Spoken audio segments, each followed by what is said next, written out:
Hey, Tony Gaston here, popping in. Now, y'all forgive me. Now, I was sitting here. I'm working now. It's late. I'm working because my wife she packing because we got 2 trips coming back to back, so she got to pack for them. So I'm working, and I want to touch on this because there's something that I see. It's a lot of frustration with, and it's a lot of women looking and wondering, why these men choosing these type of women. Why these men passing up on God-fearing, hard-working, beautiful, well-to-do, classy women and going to these women who are gold diggers or no substance or non-believers or they faking like they believe in something and all of this right here. And I want you to understand, and this to the men too. The thing today that a lot of men doing wrong is they being led by what's in their pants. And the reason why I call them porn babies, and the reason why I call them that is because our society has given into those nasty movies on such a level, and it's so much of it. And like the site only, and that's that website, and had a lot of it on there. And I think they tried to ban like the very raw, raunchy acts, but they still got a lot of it on there. So these men is subscribing to these sites, and then it's another site. It's like an app or something, and then somebody else was telling about another one. So it's all these apps and these websites, and what's happening is men are watching this stuff, and some from a young age. So this generation of men has been practically raised by this industry of filth, so that their mind is so distorted on what's on reality. Now I slipped through there. I slipped through the cracks, not in a sense of I was out there in real life committing I'm not adultery, fornication. I was out there in real life in sin and cheating on every woman I was with. I was out there in real life doing that. But the difference was when it's real life, it's less addicting because it's Russian roulette. Because every single time you lay down with a woman, you could get up with HIV. And every single time you lay down with a woman, she can conceive a child. So it's more scary than it is addicting because every time it could be grave consequences. But when you get your hand and a computer screen or a phone screen, the consequences aren't as easily recognized. The consequences become internal within that man alone. That woman on that screen cannot catch a disease, nor can the man catch a disease from that woman, nor can the woman be attached to the man because she doesn't know he exists, nor can she get pregnant by the man. So what happens is all of the spiritual warfare now is on the man. The man becomes addicted to this woman. The man starts to obsess over this woman and every other woman he's watching. So now the man sees somewhat of a perfect body because the woman builds her body and perfects her body and every inch of her body for her performance. So now the man sees this perfectly put together woman in a lot of cases, and I know it's probably some raunchy stuff out there too. And then he meets a real woman and she has real women problems. She may have cellulite. She may have hair she need to pluck on her chin. She may have ingrown hairs in between in that crease of between your leg and your pelvic or the private area. She may have acne on her face or on her shoulders, or she may have little hair bumps on the back of her legs. She may have little dots, a bunch of little black dots from the hair follicles on her legs because she haven't got them waxed, or she didn't shave regularly enough, or she just got coarse hair. She may have hair on her back, on the back of her neck. She may have a little dark lip. She may have peach fuzz, sideburns growing. Real world, normal, natural things. But the man has grown accustomed to a woman with a bare everything. Everything is waxed, or everything is lasered, everything is nipped or tucked or cool sculpted or lipoed, and everything is perfected. All the moves in the bedroom. So a man could get with a woman, and most women are going to fall into fornication. So the man has seen the tricks and the trade of this woman who has done this act thousands of times. And then he meets a woman, and the woman could be at church. And I'm going to tell y'all, ladies, I'm going to ask y'all, and I'm asking the men this too. If you're a Christian, if you go to church, if you know God, stop fornicating. Stop fornicating. Because the man just said in a song, I knew she was a freak because she was raised in the church. That broke my heart. That this man could say that by God's daughter who was raised in the church. But ever so often, more often than not, that be the truth. It be the truth a lot of times. And this man sleep with all the women he want to. And he said the woman that come out the church is the freakiest. And that's just sad. But that show you the devil want the women in the church. The devil want the men in the church. That's how I was like I was. The adversary wants you when you know right. He want to prove that he could get you to do wrong. That's why he tested Job like that. That's why he tested Jesus like that. So we got to understand that. And so now what's happening is this man could get a woman who been in the church. She could have been abstinent 2 years, 5 years. And then he get her in the bed. He get her in the bed. And guess what?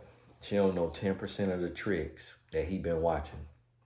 She don't do 10% of what he been watching. And now, because he has this emotional connection and tie to the performances he's been watching online, he cannot appreciate or respect or desire a in-person, real interaction. Now, this shouldn't be happening because it's fornication, but still the point remains is men are today, a lot of men are looking for the wrong things in a woman because they have become porn babies. And their mind is warped, and they don't know the difference between fantasy and reality.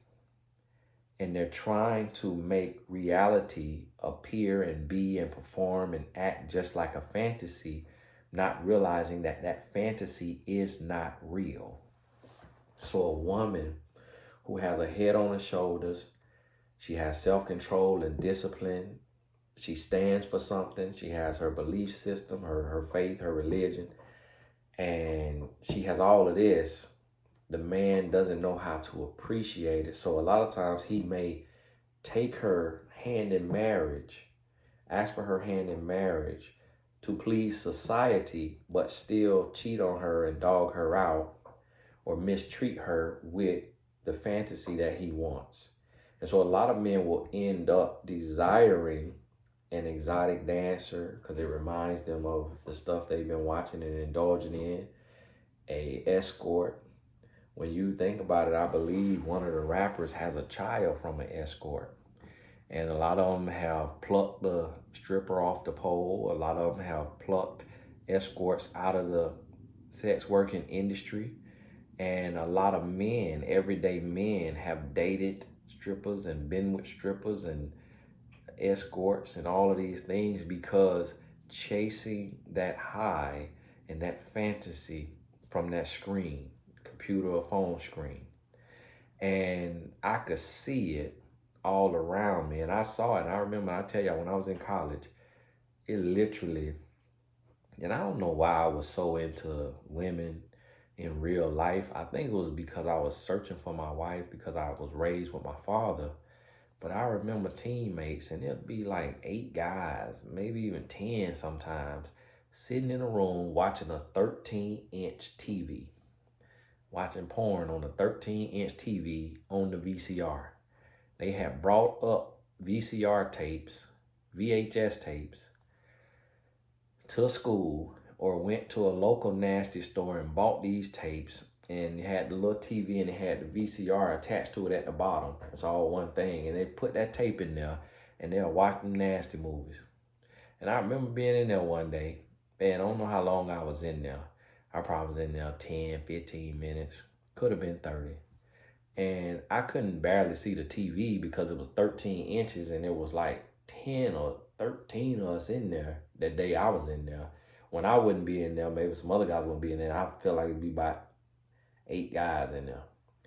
And as they watching it, in the middle of it, they had this thing where they jump up and pull your hand, like, you know, snatch you up and calling ding-a-ling check, trying to see who got a erection, trying to see who got them standing up.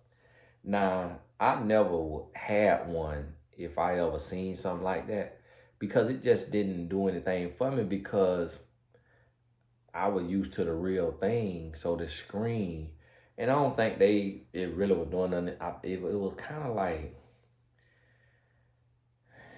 being at I think men watch it almost like the zoo. I think men look at it like if you seen two tigers fighting. I think they looking at it like that. But it just I feel like it's a voyeuristic spirit that get on these men. And so this was 2002 when I went to college. So when you look at it, the men who are marriage age today, and I remember my cousin showing me a nasty tape. We didn't actually watch it, but he pulled it out of the little cabinet. It was his dad's. And I remember it had a woman on the front cover, and she had on like leather bathing suit with like a whip. And it was a little nasty tape. And I could have been 10, between 10 and 13. And I remember another time I was with my cousin, and she went over to this lady house, and the lady had a son. And they was hanging out, talking, playing cards, doing whatever, and me and the son was hanging out. He took me in his room, and he had one of the little TVs and VHS, and he popped that in there, and he was watching nasty stuff. It could not have been on VHS. It could have been a channel, because it'll be sometimes they had little channels, like little nasty channels. It was fuzzy, and they got the black and white lines keep running down the thing, and you could see like a little naked woman through there and little bit. And we were sitting there, and we watching that, and I probably was around middle school, and I had acne in my face. And I remember this guy, now being older, I could hear him and see him in my head and remember that. Now I know that was like feminine traits he had. Now I feel like he was even though we was young, that he was into boys, even though we was young boys. And it could have been because his grandma that he lived with was into women. My cousin that I was with, she ended up into women. So it could have been what he seen, or it could have been from being touched, or like some of y'all say, born that way.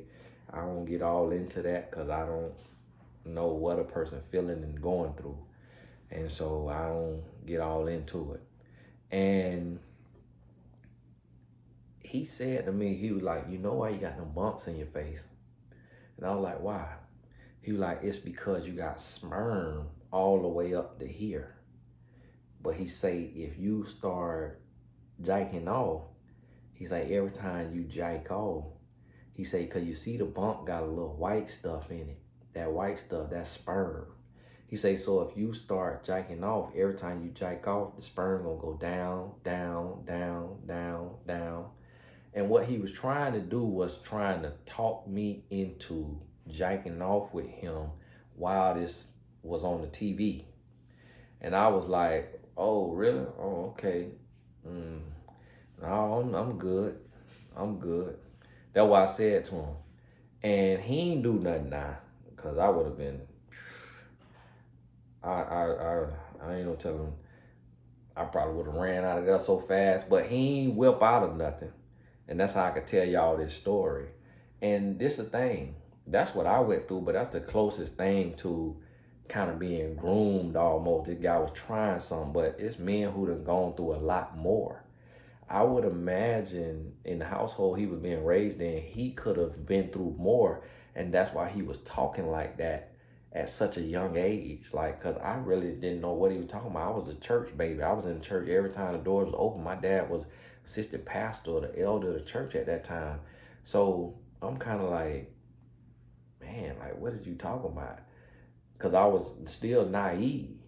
Now being old, I could look back and see. And so what you got to realize, it's a lot of men today. So that could have been, so when I was 12, that had to be 1996. So I was introduced or found out what nasty movies was around the age of, no, it was 9 years old that my cousin had a nasty magazine from her mama up under her mama bed. And in that magazine, it was women on women.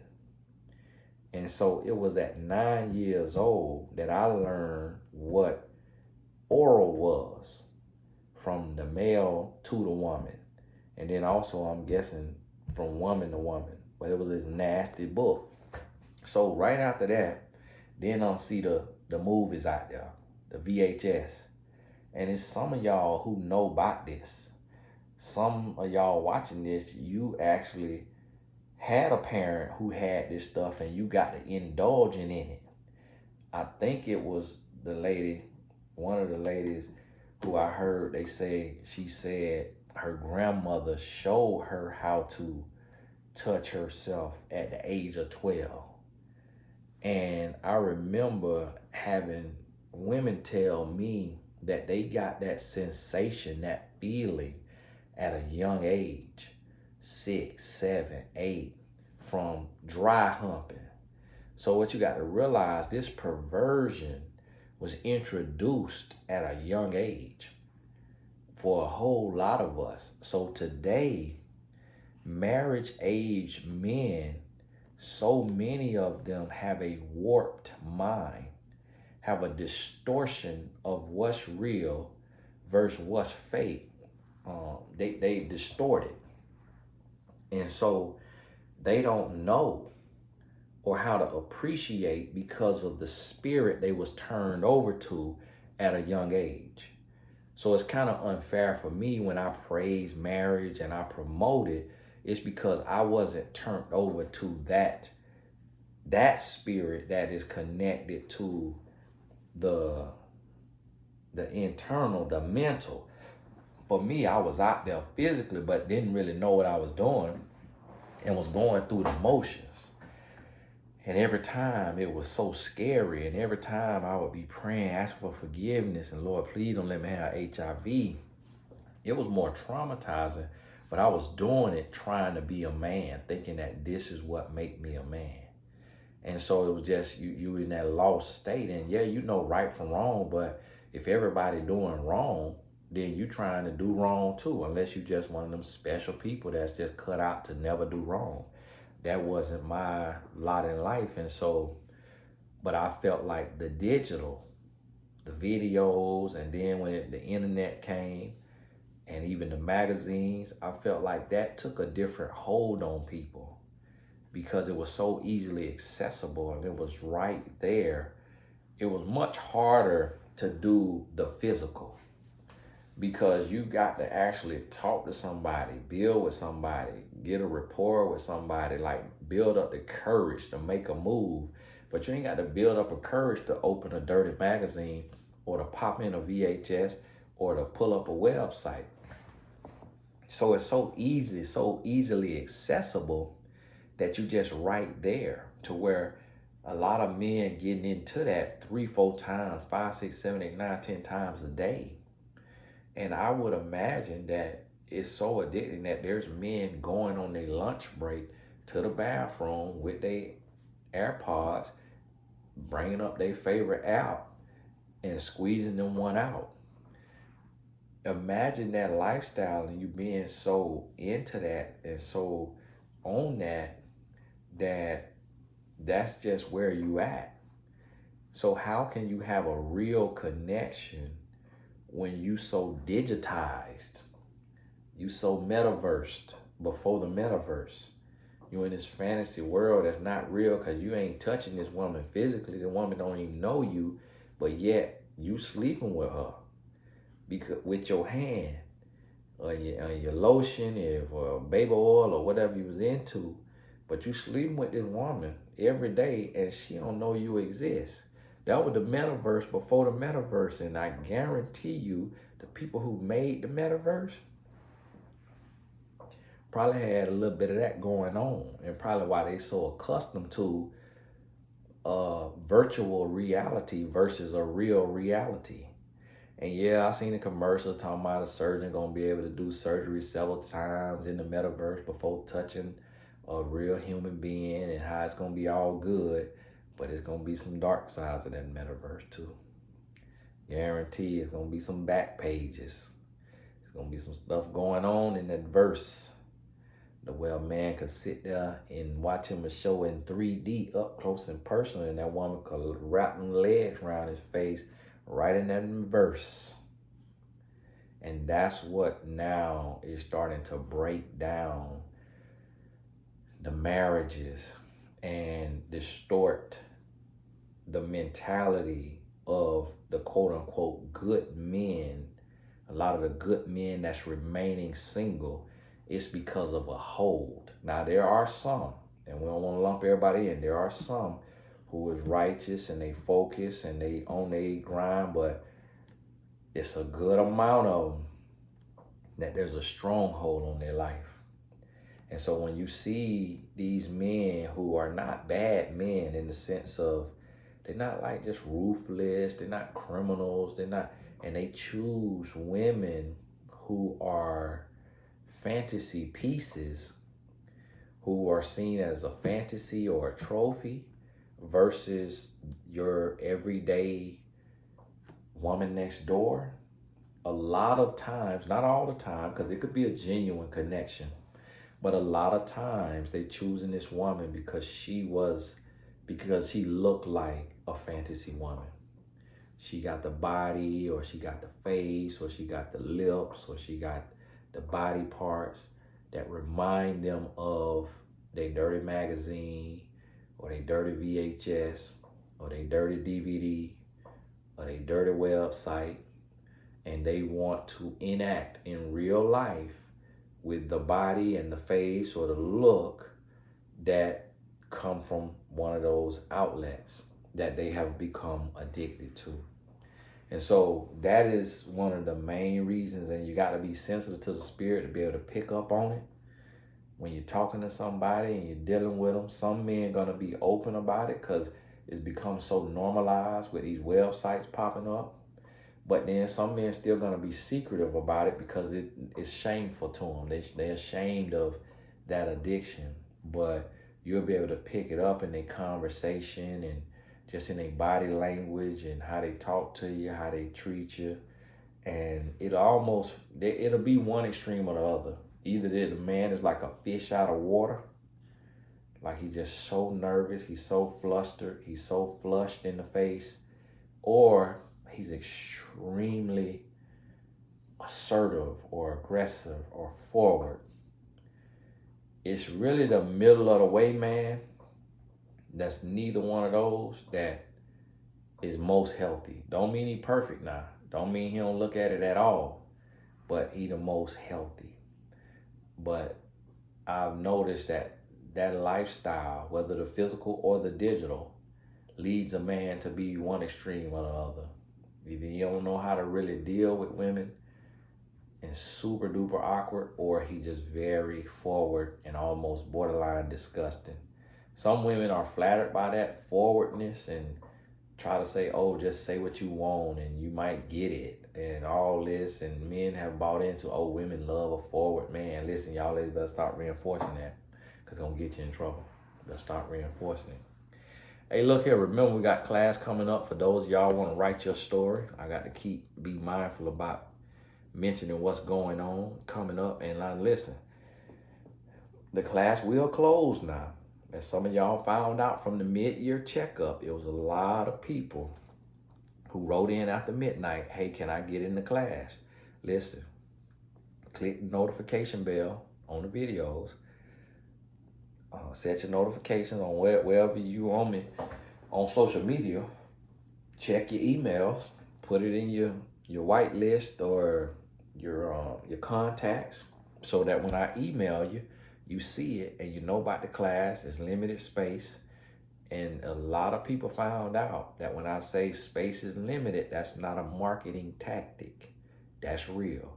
So everybody, and if you was one of those people that wrote in to support and say, hey, can I get this class? And you were told, unfortunately, class is closed.